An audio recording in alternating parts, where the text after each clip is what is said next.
Pas d'accord. Je vais y aller avec les vainqueurs du 100 mètres. J'en étais sûr. Ah là, je l'aurais parié. Les vainqueurs du 100 mètres aux Jeux Olympiques. Comment ça va, Alain? Ça va. Vous passez une bonne semaine avec nous ici à Paris? Unique, superbe, extraordinaire. Premier voyage, deuxième voyage, troisième visite? Quatrième en France, mais ça faisait quand même 12 ans que je n'étais pas venu. Ah oui. Donc, dis-moi ce que vous faites dans la vie. Vous êtes représentant? En fait, je suis formateur dans l'industrie biomédicale. Je suis responsable de la formation des représentants de délégués médicaux et de représentants en pharmacie. C'est ça. Le français est votre langue maternelle? Absolument. Hein, vous la connaissez, vous la pratiquez depuis que vous avez un jour? Ben, je sais pas un jour, mais peut-être un an. Bon, Montréal, le Québec, on parle français, bien sûr. Quelle est la proportion de la population qui parle français? Dans la rue, on va dire l'homme de la rue. Ouais, à Montréal? Oui. Je dirais, Montréal même, probablement 60-70 Français? Français, 15 anglophones, puis un autre 15 allophones qui, eux, n'utilisent aucune des deux langues officielles, donc qui vont utiliser dans la rue fort probablement le français ou l'anglais. Et dans le langage des affaires? Le langage des affaires est divisé dépendant de si on est dans le secteur privé ou public, parce qu'il y a quand même plusieurs secteurs d'affaires publics. Je dirais que du côté privé, c'est peut-être plus à tendance anglophone, parce qu'on a plusieurs sièges sociaux de sociétés canadiennes. Donc, à ce moment-là, ça va se passer plus en anglais. Du côté public, ça va se passer plus en français, évidemment. Alors, vous, là-bas, au Québec, vous défendez vraiment. S'il y en a qui défendent la langue française, c'est bien vous. Là, vous vous battez et vous inventez des mots nouveaux, en plus. Ah ouais. Ah là, c'est un bonheur avec vous. Hein. Par exemple, le mot magasiner. Il y en a plein, il n'y a pas que ça. Mais magasiner, moi, je l'adore celui-là. Magasiner, c'est quoi? Magasiner, c'est ce qu'on appelle ici faire du shopping. Donc, on va magasiner. Oui, on va magasiner. Mais non, mais il y en a plein d'autres en plus de ça. Là, on pourrait passer des heures. Qu'est-ce qu'il y a rapidement? Une petite amie, une copine, on va souvent dire une blonde, même si elle est brune ou rousse. Oui, on va? On va l'appeler une blonde. Oui. Donc, par exemple, ma copine, je l'appelle ma blonde. Oui. Même si elle a les cheveux rouges sont pas nécessairement blonds. Oui, d'accord. Ouais. C'est ça. Qu'est-ce qu'il y a d'autre encore? Ici, je crois qu'on dit moustique, le petit insecte. Oui, un moustique, oui, bien sûr. Nous, on va dire un maringouin. Un maringouin. Oui, un maringouin. C'est beau, ça. Ah, moi, je m'en lasse pas. Qu'est-ce qu'il y a d'autre? Allons-y. Ben, des expressions. Il y a une expression, bon, un peu banale, mais elle amuse beaucoup les gens de la francophonie. C'est des fois, on dit, bon, c'est ça qui est ça. Voulant dire, eh bien, voilà. Ah oui. Eh bien, voilà. Eh bien, c'est ça qui est ça. C'est ça qui est ça. C'est ça qui est ça, c'est tout. Hein. Et alors, toutes les insultes, les calices, les civoires, les tabernacles, tout ça. Mais d'où ça vient, ça? Écoutez, c'est une piste glissante, mais il y a beaucoup de sociologues de la langue qui croient qu'on jure contre ce qui nous a opprimés. Du côté anglophone, les jurons ont plus des connotations sexuelles. Oui. Puis on sait que potentiellement, ce serait parce que, d'un point de vue sexuel, c'est des sociétés qui étaient peut-être plus conservatrices. Oui. Du côté francophone québécois, jusque dans les années 60, le clergé a eu une mainmise assez importante. Donc, de notre côté, c'était plus les objets de l'Église. Oui, c'est ça. Ça vient peut-être de là, quoi. Probablement. Ouais. Alors, on va s'arrêter là. Moi, je voulais saluer dans la salle la présence de Claude Laverdure. Claude Laverdure, ambassadeur du Canada en France. Excellence. Voilà. Claude Laverdure.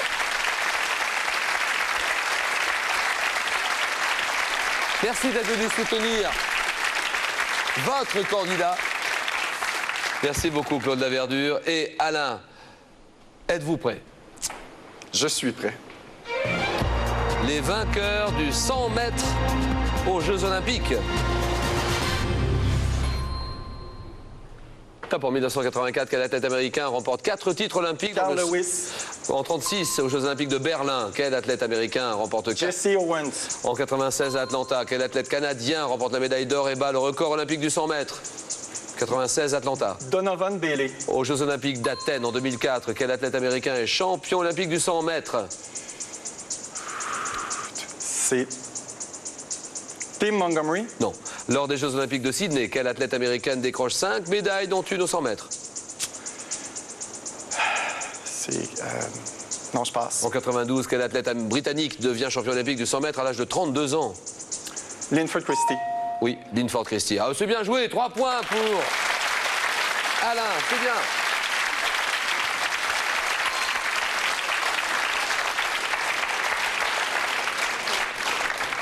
Alors, lors des Jeux Olympiques de Sydney, une athlète américaine qui décroche 5 médailles, dont une pour le 100 mètres.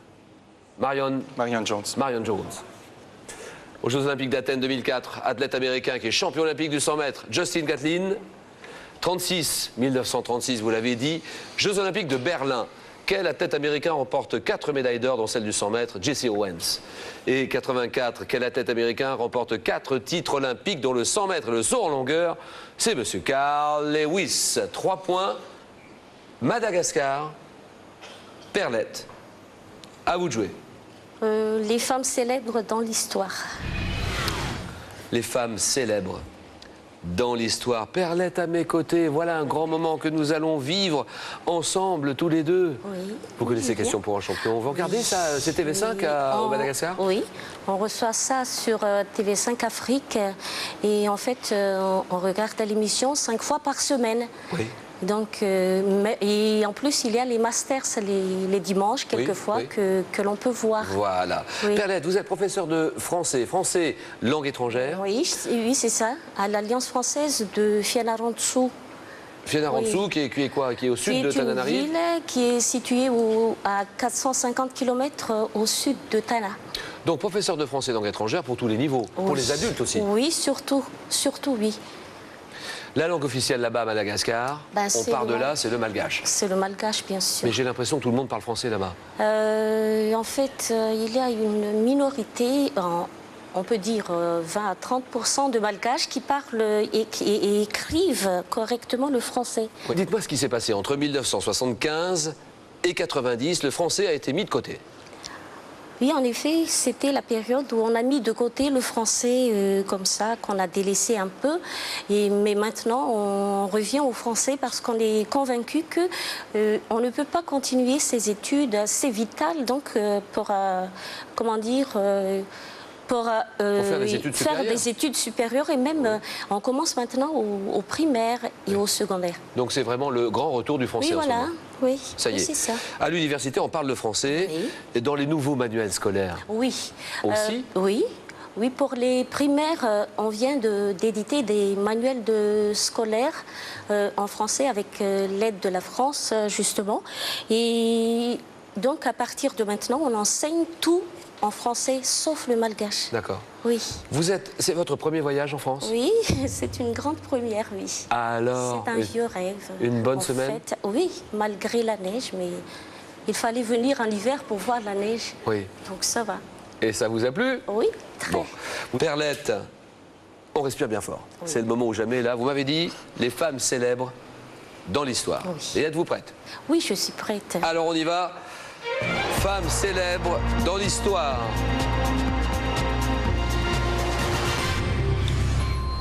Top en 66, quelle femme politique indienne, fille de Nehru, devient Premier ministre de son pays? Indira Gandhi. Quand scientifique française d'origine polonaise a reçu au cours de sa carrière 2 prix Nobel en 1903 et 1911. Marie Curie. En 69 jusqu'à 74, quelle femme politique israélienne est Premier ministre de son pays? Golda Meir. En 90, en Irlande, quelle femme politique devient la première femme élue à la présidence de la République? Je passe. En juillet 1952, de quelle femme du président de la République familièrement surnommée Evita? Le peuple argentin pleure-t-il la mort? Eva Perón. Quelle reine d'Égypte était l'épouse du pharaon Aménophis IV à Akhenaton? Néfertiti. En janvier 1559, quelle reine d'Angleterre, fille du roi Henri VIII, est couronnée dans la cathédrale de Westminster? Élisabeth Ier. 3 points pour Perlette.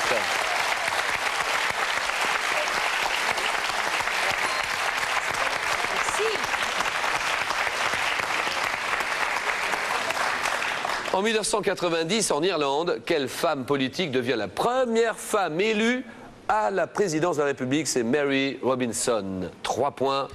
Perlette. Alain est à 3 points. Le Canada, 3 points. Madagascar, 3 points. Et le Burkina, attention, Assita, le Burkina Faso. C'est parti. La paix dans le monde ou les lieux touristiques au cinéma? Bon. La paix dans le monde. Allez.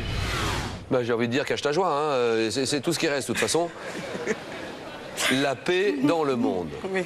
Alors 3 enfants qu'on salue, c'est le moment ou jamais, la famille, tout le monde. Oui, ils sont devant la télé, c'est évident. Je les embrasse très fort. Et je n'oublie pas de saluer ma cousine, son mari, ses amis qui ont fait un long déplacement. Ils sont en France, c'est vrai, et qui sont venus très nombreux. Et je les salue et les remercie énormément. Je voudrais qu'on situe géographiquement le Burkina Faso. C'est le cœur de l'Afrique. Oui. Le Burkina est au cœur de l'Afrique de l'Ouest. C'est comme ça même qu'on commence le chapitre sur le Burkina Faso. Oui. Oui. Et il est enclavé.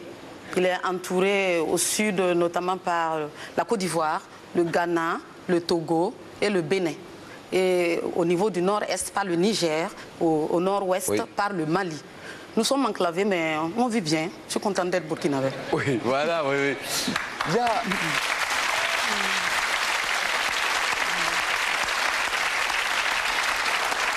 Combien de langues parle-t-on au Burkina? Alors, il y a 60 ethnies qui correspondent forcément à 60 langues. 60 langues. Ouais. Mais grâce au français, Oui. tout le monde arrive à se comprendre. C'est le point commun, c'est le français. Absolument. Absolument. Alors, tout se fait en français. C'est la langue officielle là-bas, c'est obligatoire? Obligatoire. Les documents se font en français. L'école se fait en français. Il n'y a pas une autre langue pour faire l'école. Les cours sont donnés en français, mais Absolument. depuis la maternelle? Oui, oui. Depuis la maternelle, actuellement, les enfants, ils vont 4 à 5 ans à peu près. C'est le français. Voilà. C'est le français. Et en tant qu'enseignante d'histoire et géographie, vous vous sentez concernée par la lutte contre l'analphabétisme. Et dites-moi ce que vous faites pour ça. Je faisais partie d'une organisation, notamment qui s'occupait des femmes, notamment pour leur permettre au moins de pouvoir déchiffrer l'alphabet et ensuite également pouvoir faire leur petit commerce. Parce que on l'appelle communément chez nous, je ne sais pas si vous allez le comprendre, le secteur informel. Oui. Il y a de nombreuses femmes qui peuvent vendre des arachides, qui peuvent vendre des petits trucs, mais ils s'en sortent. Ils Ouais, aident beaucoup, énormément leur famille comme ça. Vous nous regardez souvent, Question pour un champion, Asita? Oui, oui, oui, oui, on ne le manque pas du tout. Et comme vous l'avez si bien dit, échec ou réussite, je suis très contente d'être là. Voilà, c'est votre premier passage à Paris, votre premier voyage Absolument, à Paris? absolument. Premier séjour? Absolument, le premier. Alors? Très contente, Bah oui, bien sûr. très heureuse. Je voudrais saluer la présence dans la salle de M. Alain-Francis Gustave Ilboudou, ministre conseiller à l'ambassade du Burkina Faso en France. Merci, monsieur, d'être à nos côtés aujourd'hui.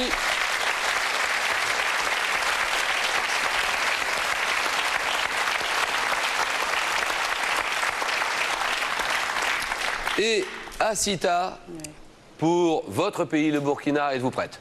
Oui, je suis prête, Julien. La paix dans le monde.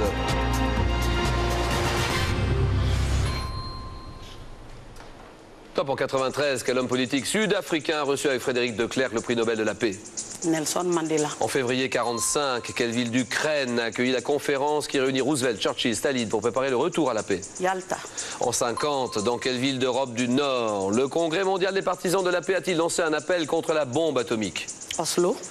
En 1795, quel philosophe, enthousiasmé par la Révolution française, publie un projet de paix perpétuelle?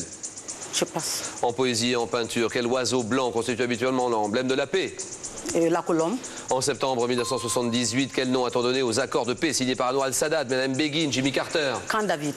Quelle ville des Pays-Bas, près de la mer du Nord, abrite le palais de la paix et la Cour internationale de justice? La Haye. C'est La Haye. Et aïe, aïe, aïe, aïe, aïe, aïe, aïe, aïe, aïe, aïe, aïe, aïe, aïe. 2 points pour Asita. C'est pas grave. Oh non.